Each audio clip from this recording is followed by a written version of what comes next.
les voy a platicar de plantear esta pregunta, ¿no? Si ustedes creen que la agricultura campesina tradicional sea capaz de conservar la diversidad de plantas nativas, ¿no? Y con esa pregunta en la mente, también les platico lo que nosotros hemos encontrado en la selva seca de la Cañada en Oaxaca. Para comenzar, un contexto ambiental en el que esta vegetación de México, tan diversa, y la de todo el planeta, siguiente, en realidad ha sido sometida a la intervención humana, en gran medida, ¿no? Prácticamente ya no hay ecosistemas prístinos, ¿no? Donde quiera están las intervenciones humanas. Y, siguiente. Y los procesos industriales han sido identificados como la causa principal del severo impacto sobre estos ecosistemas, ¿no? Y eso nos lleva a un contexto socioambiental en el que paradójicamente hay una supremacía del sistema económico sobre las sociedades y sobre el entorno natural. Entonces tenemos este gran contexto muy contradictorio, ¿no? Solo para ir introduciendo. Siguiente. Es por ello que es necesario que la relación entre las sociedades humanas y el entorno natural tenga enfoques y prácticas que garanticen la continuidad de ambos componentes. Porque la perspectiva futura difícilmente será viable si continuamos con esta intensificación. Y la pandemia del COVID es una muestra de ello, ¿no? Que a no todo el mundo, a todas las personas les pueda interesar las problemáticas que interesan a los biólogos, pero a toda la humanidad nos afectan, ¿no? Y por fortuna aún existen formas de vida rural tradicional que logran satisfacer sus necesidades de subsistencia al mismo tiempo que conservan la biodiversidad y funciones ecosistémicas que son relevantes. Y un ejemplo de esto son los sistemas agroforestales tradicionales, que por definición son formas de manejo agrícola que integran la retención o introducción deliberada de la biodiversidad allí y se permite la coexistencia con cultivos o animales domésticos. Entonces, aquí está un componente forestal, las plantas silvestres, un componente agrícola, plantas domesticadas, que son integradas gracias al conocimiento ecológico local de los campesinos. Ellos son los actores clave que permiten esta coexistencia. Y solo así es cuando se puede tener y se puede hablar de sistemas agroforestales tradicionales. La siguiente, por favor. Yo subrayaba tradicional porque la característica distintiva es el conocimiento ecológico tradicional y local de los campesinos, que por definición es el conjunto de prácticas y creencias sobre la relación de los seres vivos entre sí y con su entorno. Y este conocimiento es transmitido de generación en generación. Por ejemplo, nosotros lo aprendimos en un salón de clases, ¿no? Pero los campesinos lo aprenden en el constante contacto directo ahí con la naturaleza, ¿no? Estas son las principales prácticas agroforestales que se han documentado. Número 1, los relictos de vegetación nativa, allí al borde de las parcelas, donde los sitios son inaccesibles para la siembra, las islas de vegetación, manchones de plantas útiles que se mantienen adentro de las parcelas. 3, las franjas de vegetación, muchas veces con cactáceas, con agaves, que sirven para estabilizar el terreno, mantener la humedad. 4, los árboles aislados, que se mantienen ahí adentro de la parcela porque dan múltiples beneficios, por ejemplo, sombra. Y 5, los cercos vivos, ¿no? Que suelen estar constituidos con especies con capacidad de rebrotar. Y lo interesante de los cercos vivos, una práctica muy difundida, es que los campesinos mueven plantas del centro de sus parcelas a las orillas al momento de desmontar y ahí obtienen múltiples beneficios. Al ratito profundizamos de esto. Otra cosa de los sistemas agroforestales tradicionales es que brindan contribuciones a distintas escalas. Estoy llamando contribuciones en vez de lo que antes se llamaba servicios ecosistémicos, ¿no? Pero las palabras son muy importantes, yo creo. Si decimos servicio, si decimos recurso natural, estamos con esta concepción de que la naturaleza está al servicio del humano, ¿no? y por eso quizá hemos causado tantos destrozos acá inconscientes en el entorno natural. Bueno, entonces los SAF son capaces de brindar estas contribuciones que estos autores plantean como contribuciones materiales y reguladoras. Y son un montón, ¿no? A nivel local, por ejemplo, pueden ser frutos comestibles, obtención de leña, sombra o retención de suelo. Y a nivel global, pueden regular el clima, purificar el aire o conservar la biodiversidad. Bueno, hasta aquí son los sistemas agroforestales tradicionales. Y tenemos otra historia, ¿no? La agricultura industrial, en contraste, es una agricultura intensificada que necesita mucha inversión económica, grandes fuerzas corporativas presionando, alta tecnología, el uso de agroquímicos que al final terminan nuestros alimentos, los comemos nosotros y por eso nos enfermamos, ¿no? Y a la vez devastan fuertemente la naturaleza. Además, están estos dos componentes, ¿no? La red campesina alimentaria por un lado y esta agricultura agroindustrial del otro, ¿no? Y parece que ellas sí no pudieran coexistir, ¿no? Están así, en pugna. Pero es paradójico estos datos, el siguiente por favor, de que la agricultura campesina provee el 70% de los alimentos para el consumo humano. En realidad los campesinos son los que nos alimentan hoy en día en el planeta. En cambio, la agricultura industrial provee el restante 70% solamente porque mucho de esto se desperdicia durante el procesamiento, el transporte y el almacenamiento, ¿no? Y casi la mitad de su producción se destina a forrajes para alimentar al ganado y para producir carne y lácteos, ¿no? Entonces, consumir carne y lácteos es algo con un impacto ambiental elevado.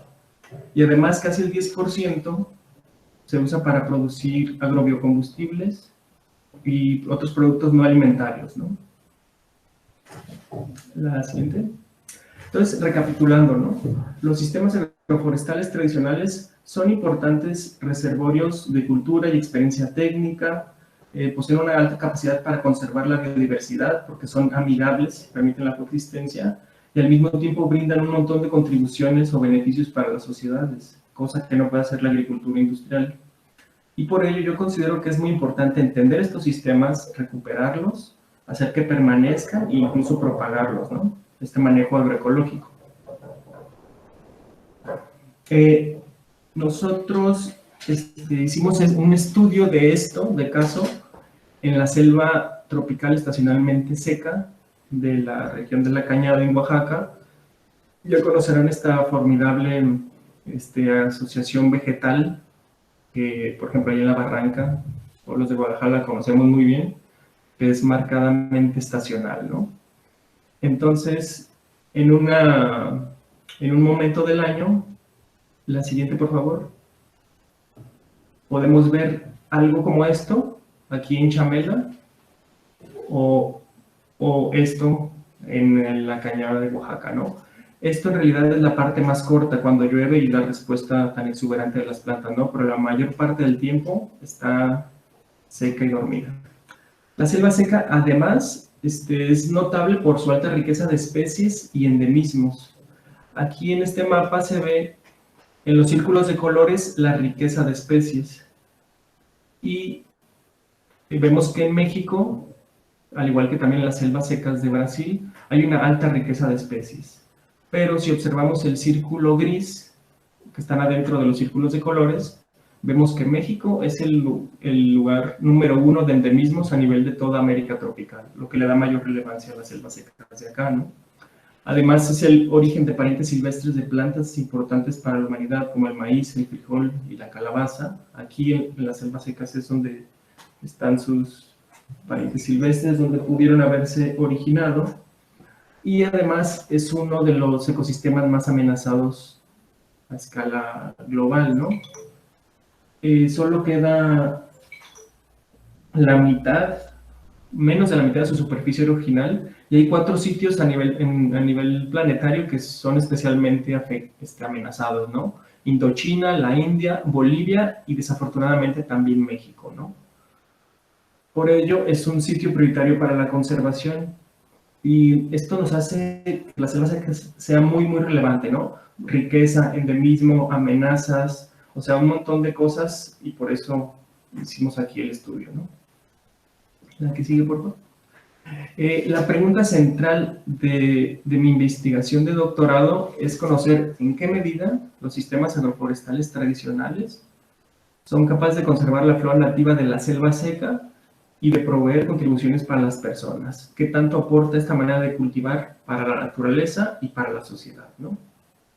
Suponiendo un balance. El estudio lo realizamos en el Valle de Tehuacán, Icatlán, que es uno de los principales de riqueza avicultural de México. La tierra de las cactáceas y la tierra también de 8 pueblos originarios como popolocas, ixcatecos, mazatecos, huicatecos. Ahí el laboratorio, ahí en el IES, en UNAM, aquí en Morelia, del que formo parte, ya había estudiado los sistemas agroforestales en distintas comunidades vegetales, como bosques de cactáceas columnares, bosques templados, mezquitales, pero faltaba analizar la selva seca, que hay en la región es una superficie muy considerable.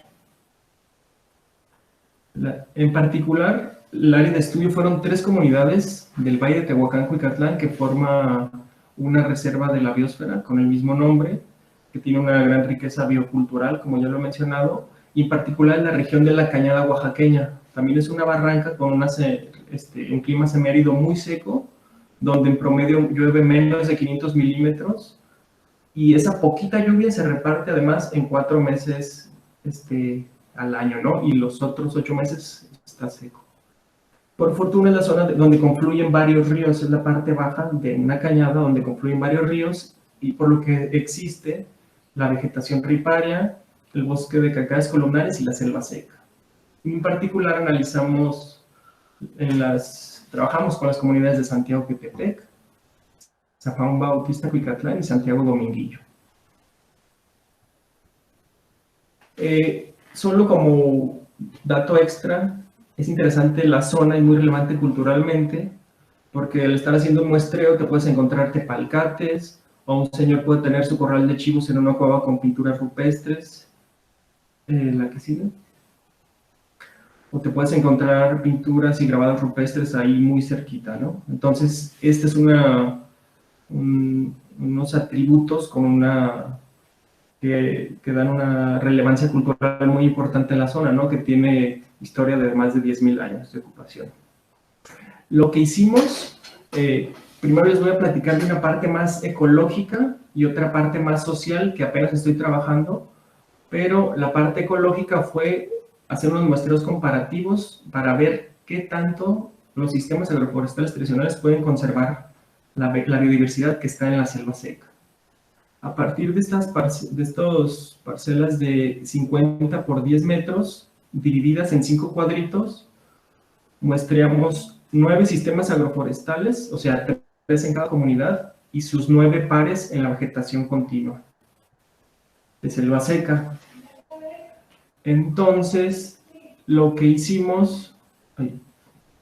Ahí, ¿le puedes regresar un poquito a la de atrás, Pablo? Entonces, comparativamente nada más muestrear a todas las plantas perennes, árboles, arbustos, lianas, cactáceas columnares, agaves, hectias, y cuidando las condiciones similares, ¿no? De topografía, de pendiente, de inclinación. Ahora sí la que sigue. La otra parte más social, hacer entrevistas semiestructuradas con los campesinos que manejan esas parcelas que medimos, talleres con los habitantes de la comunidad para conocer los usos de las plantas, mostrándole colectas o fotos, y observación participante en las actividades que hacen los campesinos y ver lo que es en realidad estar allí, en el día a día. ¿Y qué fue lo que encontramos? Bueno, la parte ecológica la plasmamos en un artículo que se publicó hace unos meses, se los puedo pasar con mucho gusto, y aquí les platico un poquito, ¿no? Lo primero es que los sistemas agroforestales tradicionales de allá son conocidos localmente con el nombre de apancles, que son estos canales de riego que permiten que el agua proveniente de arroyos y manantiales pueda regar campos agrícolas aquí en esta región semiárida y pueden tener 2 cosechas al año los campesinos, uno con el temporal de lluvias y otra con el trigo de apancle.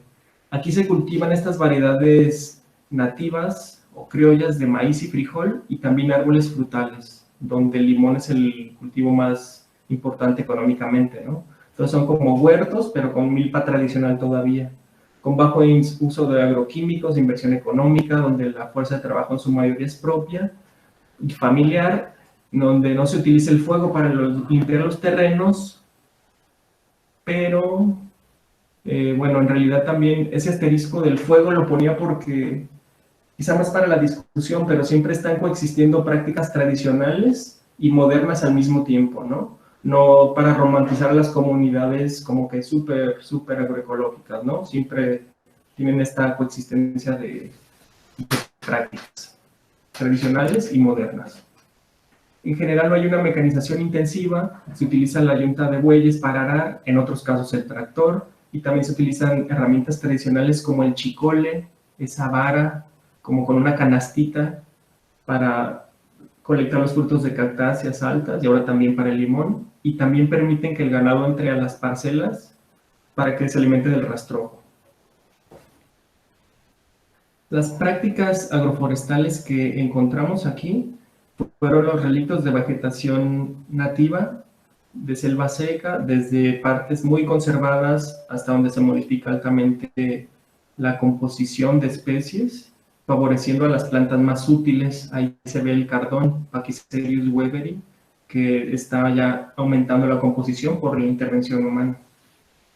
También están los manchones de cobertura forestal, que son como plantas, como crear huertos con plantas nativas, plantas silvestres nativas de ahí o provenientes de otros sitios, como el guaje, como el chicozapote, la ciruela, que pueden ser componentes de la selva seca, pero están su abundancia mucho más aumentada y ya no conforman la selva seca, pero sí una cobertura forestal con funciones ecológicas importantes. También encontramos las cercas vivas, que ya les dicen corrales o linderos, con estas cactáceas columnares, con burseras, con leguminosas, la familia más diversa que encontramos acá y en todas las selvas secas de México. Y con esto tienes tu cerco vivo, delimitas tu terreno y también obtienes frutos comestibles. Otra práctica agroforestal son los árboles aislados. En especial encontramos guajes, leucocéfala, mezquites y matagallina. Le dicen a otro que es cuadrilincana, no una caparácea. También están las islas de vegetación, manchones de plantas adentro de la parcela que sirven para dar sombra al ganado, para descansar o porque tienes múltiples recursos como leña, como frutos comestibles. También están las franjas de vegetación, como les decía, para estabilizar el terreno. Estas son más frecuentes en sitios con pendiente para hacer pequeñas terrazas, donde se utilizan mucho los agaves y las cactáceas, ¿no? La siguiente. Ok. En cuanto a la capacidad de conservación, encontramos que los apancles mantienen en promedio el 68% de las especies que están presentes en la selva seca. Es un valor alto y comparándolo con otras asociaciones vegetales, ahí en la región del Valle de Tehuacán-Cuicatlán, es la barrita verde, la selva seca, es de los ecosistemas, de los sistemas agroforestales que tienen mayor capacidad de conservar la vegetación. La siguiente, por favor. Bueno, medimos la diversidad alfa, el número de especies a nivel local. Este es un perfil de diversidad donde está en verde la selva seca y en amarillo los apancles, que tiene, bueno, esto es más clavado de ecología, pero lo voy a decir así rapidito, ¿no? Tiene 3 exponentes, ¿no? Bueno, más bien, el exponente Q cuando es 0 no toma en cuenta las abundancias de las plantas y esto es equivalente a la riqueza de especies. El atributo más importante aquí es el exponente Q1, porque ese sí, ahí todas las especies son incluidas con un peso proporcional a su abundancia en la comunidad, ¿no? Y ahora con estas aproximaciones de diversidad verdadera, se dice que son más adecuados, pues reflejan tal cual esto que está en el eje vertical, ¿no? El número de especies efectivas que hay en la comunidad, y no como hacía el índice de Shannon, que reflejaba otras cosas, ¿no? Entonces aquí vemos que en promedio, en la selva seca hay 20 especies por cada unidad muestral que nosotros medimos, y 15 especies en los apangles. Pero todo ello para decir, con estos intervalos de confianza, que no hay diferencias significativas en cuanto a la diversidad. Esto tiene implicaciones y también se puede interpretar como que los apangles pueden, por lo menos estadísticamente, albergar la diversidad que existe allá en la selva seca, ¿no? Si desmenuzamos un poco más y vemos la abundancia de individuos, no ocurre así. Ahí sí hay diferencias significativas donde está mermada la abundancia de individuos en los apangles. O sea, puede estar la diversidad, pero en una suerte como de muestrario, ¿no? Y puede haber una especie de cada una, pero los individuos bajan en gran medida, ¿no? La siguiente. Pero es como ver el vaso de agua más lleno, más vacío, ¿no? Los apangles mantienen el 53% de los individuos que están en la selva seca. Eso relativamente es alto con otros sistemas agroforestales tradicionales. Y si nosotros no lo medimos, esa barrita roja, ¿no? De la agroindustria, pero si midiéramos la agricultura industrial, seguramente tendría valores muy cercanos a cero, tanto en la abundancia de individuos como en la diversidad de especies. Otro atributo es la diversidad beta, el grado de la diferenciación entre comunidades. Aquí, en la imagen de arriba, se muestran 3 sitios para ejemplificar que la diversidad beta es del 0%, ¿no? Y es solo una comunidad. No hay nada de recambio de especies entre sitios. En la imagen de abajo, en la región B, el sitio 1 tiene 4 especies, el sitio 2 tiene 4 especies, pero estas son distintas. Y el sitio 3 tiene otras 4 especies distintas también. Entonces ahí el recambio es de 100%, ¿no? Y son virtualmente 3 ensamblajes distintos. Nosotros en promedio encontramos un alto recambio de especies del 73% en la selva seca y los apangles. Esto nos dice que se parece más a la región B, nuestro universo muestral, y entonces tiene implicaciones muy profundas para la conservación, porque para poder conservar la diversidad de la selva seca tendríamos que tener pequeñas reservas, un corredor en una matriz amigable. ¿Y cómo le haríamos para tener pequeñas reservas y poder conservar la mayor parte de la diversidad? Pues los campesinos desde hace mucho tiempo ya están cumpliendo esta función, ¿no? En sus parcelas. La siguiente. Otra cosa, por si fuera poco, todos estos atributos ecológicos de conservación, los apangles resguardan también un alto porcentaje de especies endémicas de México.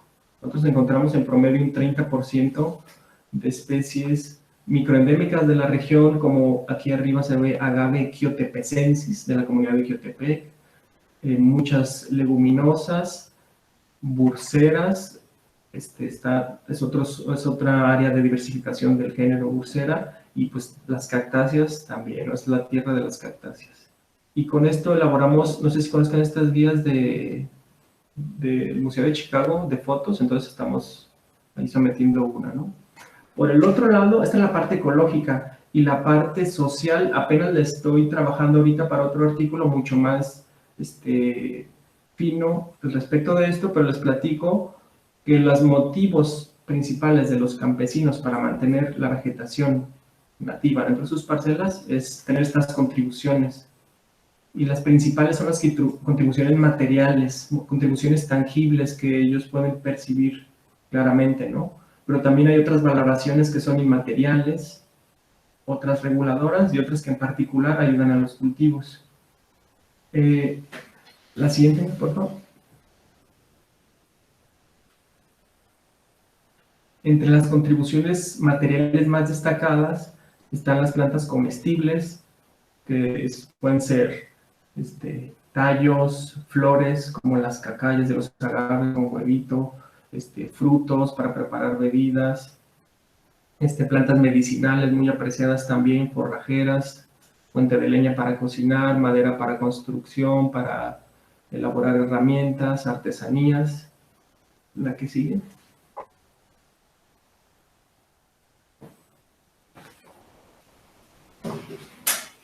Las contribuciones inmateriales son aquellas que tienen una significancia profunda en los sabores que aportan a los platillos locales, las plantas ornamentales, estas plantas que adornan, que son utilizadas en ceremonias, en rituales, que hacen sentir bien, como las resinas de los copales.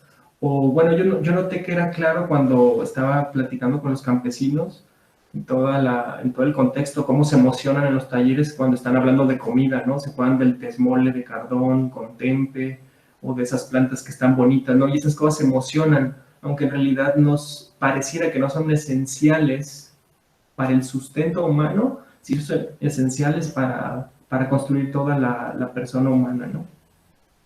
Además están, y también hay unas contribuciones negativas, como plantas muy espinosas que impiden ahí trabajar, ¿no? Como los nopales o cocoches, ya les dicen cocoches. También las plantas reguladoras, como las higueras, los sauces, el chico zapote, ellos no distinguen en que sean nativos o no, ¿no? También el almendro, Terminalia catapa, que es de la India, ellos lo valoran y a ellos no les importa que sea nativo o exótico, ¿no? Sí cumple una función allí. Y son aquellas que dan sombra, que atraen la lluvia, que mantienen la humedad y que regulan el clima. Finalmente, esta categoría, que podría incluirse en otras, pero que son particulares que ayudan a los cultivos para formarse arcos vivos por su capacidad de rebrotar, o que aportan fertilidad por la incorporación de hojarasca, en especial las leguminosas, o esta planta villera dentata, la Asteraceae amarilla, que ahí se considera que es buena para la fertilidad, o que controlan las plagas, como el látex de esta Cascabela tebetia, el de flores amarillas, que ayuda a a controlar la hormiga riera. Bueno, finalmente, toda esta historia de los sistemas agroforestales, también les quiero compartir otra cosa de por qué es importante la vegetación para mí, ¿no? Yo vi para qué era la vegetación para los campesinos, ¿no? Y están ahí directamente, pero para mí es importante por todas las presiones ecológicas y los filtros ambientales que originan adaptaciones verdaderamente admirables, ¿no? Como la capacidad de almacenar agua en los tejidos, el tener que dormirse cuando no hay agua y aguantar la mayor parte del año otra vez la lluvia, la larga historia evolutiva que en la selva seca se estima en 55 millones de años, el simple respeto a otras formas de vida. ¿Le da el siguiente, Pablo? La belleza estética que aportan, esta foto pues, deja muy claro eso, o simplemente porque me hacen sentir bien, ¿no? En realidad yo cuando estoy en el bosque sé que ahí es la fuente de la vida, ¿no? Y bueno, para recapitular y redondeando todo esto, también nos tendremos que preguntar, o ahora yo me lo pregunto, ¿no? Yo viniendo de una formación botánica, taxonómica, ahora me empiezo a preguntar por qué es importante la diversidad, no solo biológica, sino biocultural, ¿no? Y empiezo a ver el papel de los campesinos que han tenido desde la antigüedad y hasta ahorita para alimentarnos, ¿no? Todos los días comemos tortillas gracias a ellos, ¿no? Y siempre ha sido relegada esta labor. Entonces hay que revalorar su gran importancia, ¿no? Y finalmente, pues en síntesis, los sistemas agroforestales tradicionales de la cañada en Oaxaca, nosotros estamos comprobando que son capaces de mantener una parte importante de la diversidad, del endemismo, y al mismo tiempo brindan múltiples contribuciones para las personas. Por ello, considero que son una alternativa viable para conjuntar el bienestar social y la conservación biológica. Y finalmente, pues creo que necesitamos cuidar a la vida, ¿no? Y ya, creo que sería todo.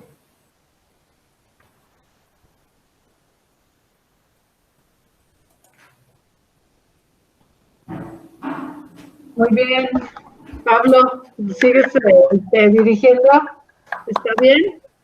Y abrimos sección de comentarios. Sí, sí hay preguntas. Realmente, bueno, yo felicitarte, maestro Javier, padrísima tu charla, muy emocionante. Me gusta mucho ese enfoque y bueno, se nota también en ti el gusto que tienes por este tipo de estudio y que, como dices, te estás formando de manera muy integral en esta área y pues con una de las mejores escuelas del país. Entonces, pues te felicito por ambas cosas, por tu Gracias, Rafael. presentación, la presentación, demás, me encantó. Pablo, ¿tú le sigues a la pregunta de Lupita? ¿Cómo ven? Sí, sí, claro, claro. Gracias. Bueno, Javier, bueno, yo primero, ya que me dieron la palabra, yo también aprovecho para felicitarte. Me parece un tema muy bonito y me parece un giro muy interesante el que has dado en tu formación académica. Y se ve que lo vas haciendo de muy buena manera, ¿no? Me parece, yo creo que las bases taxonómicas que tienes ya te son muy útiles para de pronto poder enfrentarte a otros enfoques, ¿no? Y poder hacerlo bien como aparentemente lo estás haciendo. Muchas felicidades, Sí, Javier. sí, gracias, Pablito. Bueno, acá te preguntan, Lupita Munguía, Lupis pregunta si los campesinos de la Cañada utilizan glifosato o agroquímicos sistémicos en alguna proporción. Sí, Lupita, hola. Como les decía, que también es delicado cuando romantizamos, ¿no? Que, los campesinos, todo orgánico, todo agroecológico. Y no, en realidad sí utilizan también glifosato.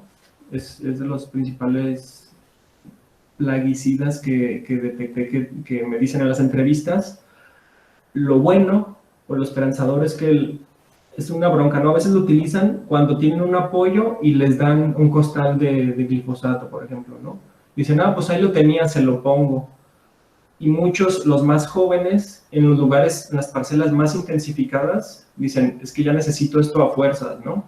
Ya no se puede sin eso. Pero otros tratan de minimizar el uso de estas cosas y más bien le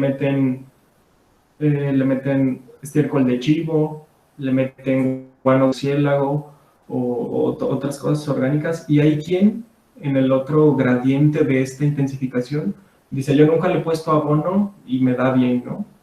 Entonces, ahí es todo un tema mucho más profundo, pero la continuidad campesina está siendo presionada, ¿no? Hay presiones ambientales cuando no hay agua, hay presiones políticas de incentivar esta intensificación, y también hay otras presiones, se me fueron, no, bueno, o sea, están súper, súper apretados, ¿no?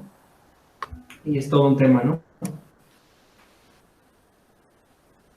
Bien, Lupis también pide que aclares si el mezquite se le conoce como matagallina y si el fruto es tóxico, pero creo que te referías a una caparace, ¿no? Cuando hablabas de matagallina.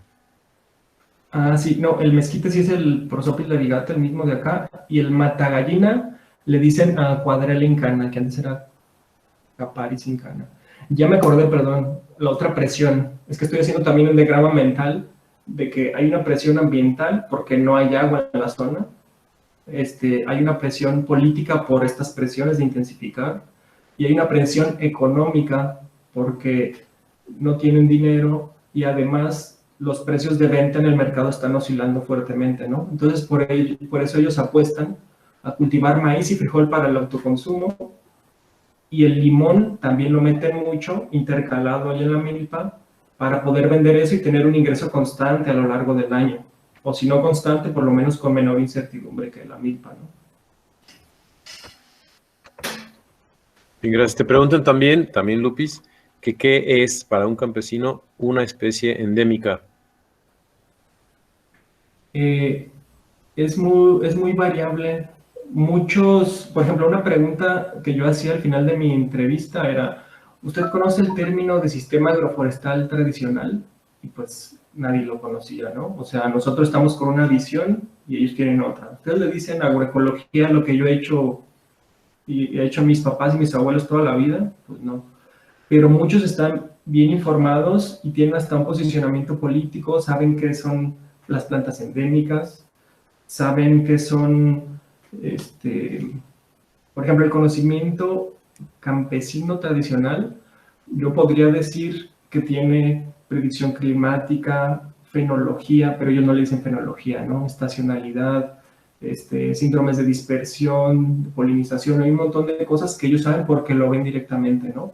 Y sí, hay campesinos bien informados que se saben todo eso y se saben también nombres de plantas, nombres científicos, ¿no? Bien, Danae te felicita y te hace un comentario y una pregunta, ¿no? Dice, el principal argumento de los agroindustriales es que los sistemas tradicionales no darían abasto a la creciente población mundial.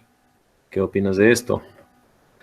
Sí, a mí, mi tutor, el Alejandro Casas, me hizo esta pregunta y este planteamiento de la FAO, que para el 2050 la creciente población necesita intensificar y duplicar la producción de alimentos. Y yo al principio, hace 2 o 3 años, no supe qué contestarle. Y ahorita tengo un posicionamiento político mucho más claro porque me he informado pues, que eso es una mentirota, ¿no? O sea, sí va a haber más población, pero no se necesita más alimentos, ¿no? El problema aquí es que la distribución, el acaparamiento de unos poquitos hace que haya hambre, ¿no? En realidad, otros economistas,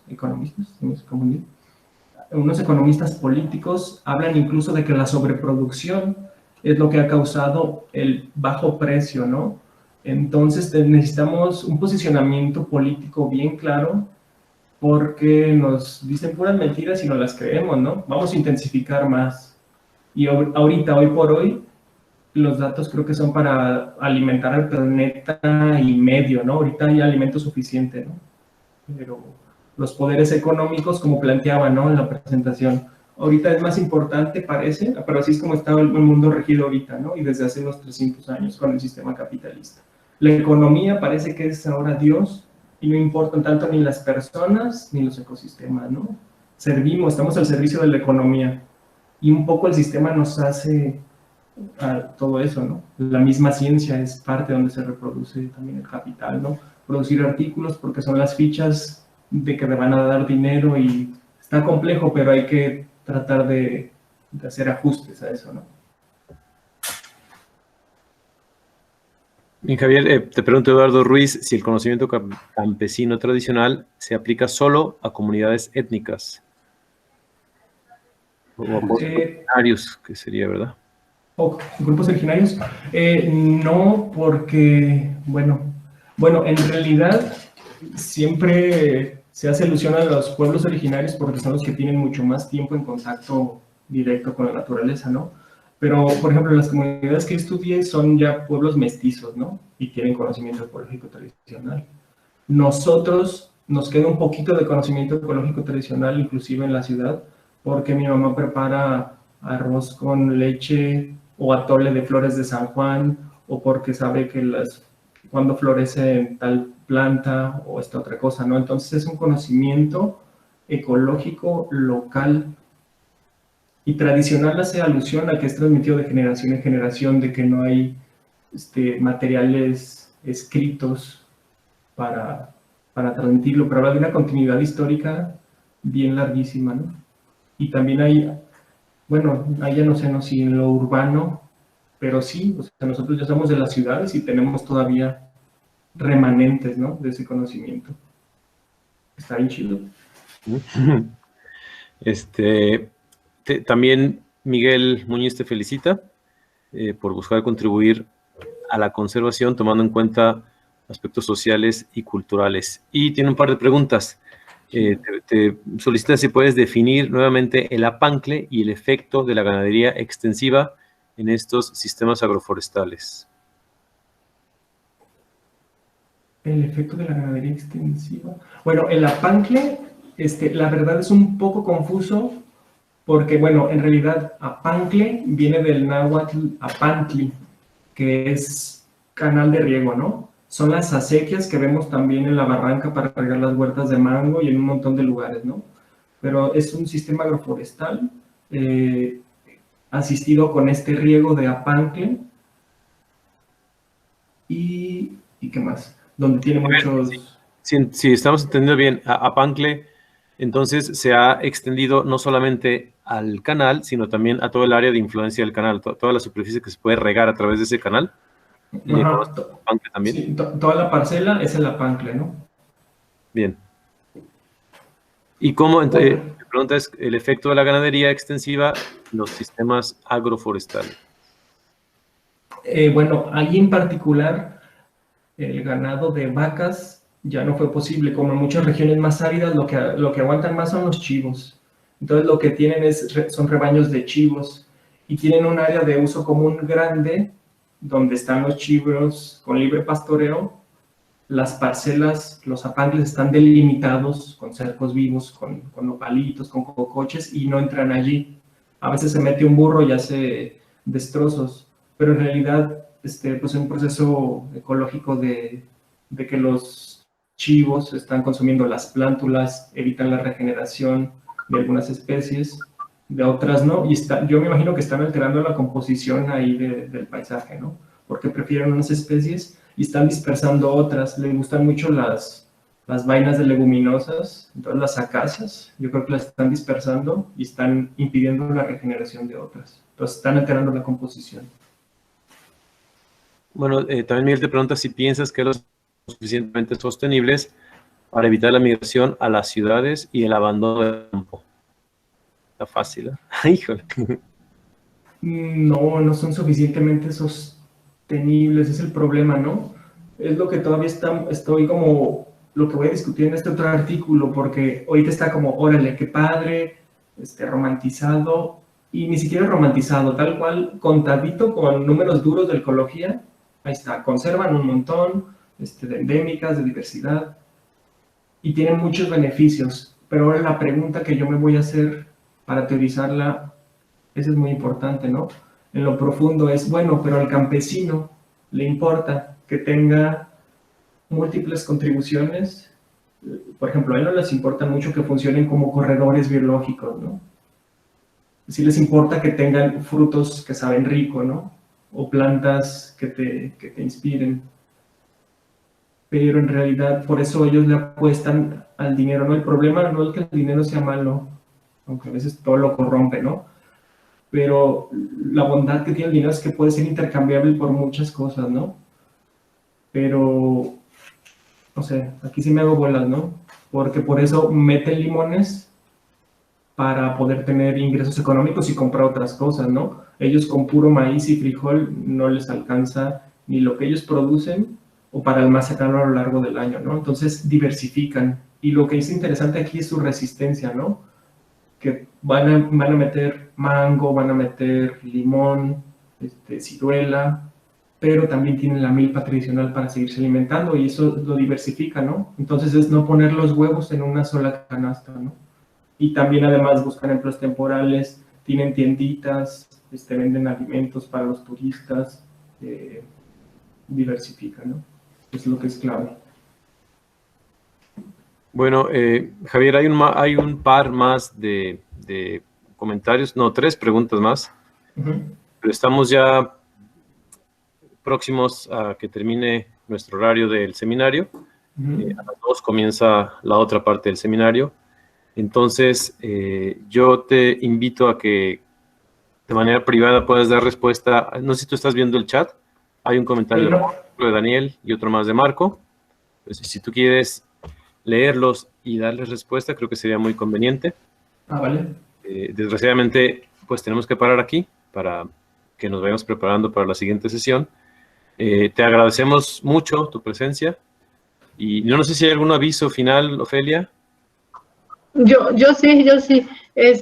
No seas malo, contesta la de Daniel. Miren, yo sé que la siguiente sesión es importante, pero pues también tenemos un invitado con un tema espectacular que ha dejado, miren cuánto comentarios ha generado, ¿no? Preguntas realmente muy, muy interesantes. Y la de Daniel me gustaría mucho que contestaras nada más. Y pues no hay anuncios, no hay con Océano, nada, hay que aprovechar que está aquí Francisco con nosotros y pues nos veríamos el siguiente miércoles. ¿Te parece, estás de acuerdo, Pablo, que conteste esa de Dani? Claro, claro. Lo leo rápidamente. La pregunta es, cuando estamos en ese tipo de sesiones o pláticas, todo el mundo se vuelve una persona ecologista y nos rasgamos las vestiduras. Sin embargo, saliendo, existe una desconexión con el tema, con lo escuchado y volvemos a nuestras costumbres de consumo. La pregunta concreta es entonces, ¿de qué forma un trabajo como el tuyo puede transgredir o tener un impacto real en el país? ¿Qué opinas? Sí, está súper padre y siempre es bueno pensar en esto, ¿no? De mi trabajo, quién sabe, ¿no? Pero, bueno, haciendo el material de comunicación más efectivo con la gente, ¿no? El artículo en inglés en una revista de sabe dónde, pues lo pueden leer los de la esfera científica a lo mucho, ¿no? Pero yo tengo que comprometerme con llevar esa información al campo, a empoderar a los campesinos que vean todo el papel importante de ellos, ¿no? Y en lo personal, porque sería paradójico, ya terminó el seminario y todo y seguimos en lo mismo, ¿no? Pero nosotros como consumidores, esa palabra clave, ellos productores, campesinos y nosotros consumidores, tenemos un papel fundamental, ¿no? Porque nuestros hábitos de consumo tienen una repercusión importantísima en el campo, ¿no? Hoy las ciudades son como voraces y todo lo traen desde lejos y consumimos todo y les regresamos basura.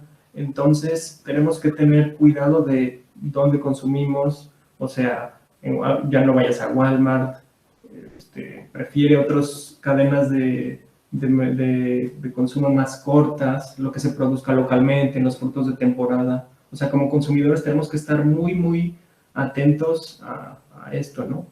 Yo tengo una paginita del Face que se llama Colectivo Consumo Consciente y ahí compartimos algo de información para estar atentos a estas cosas.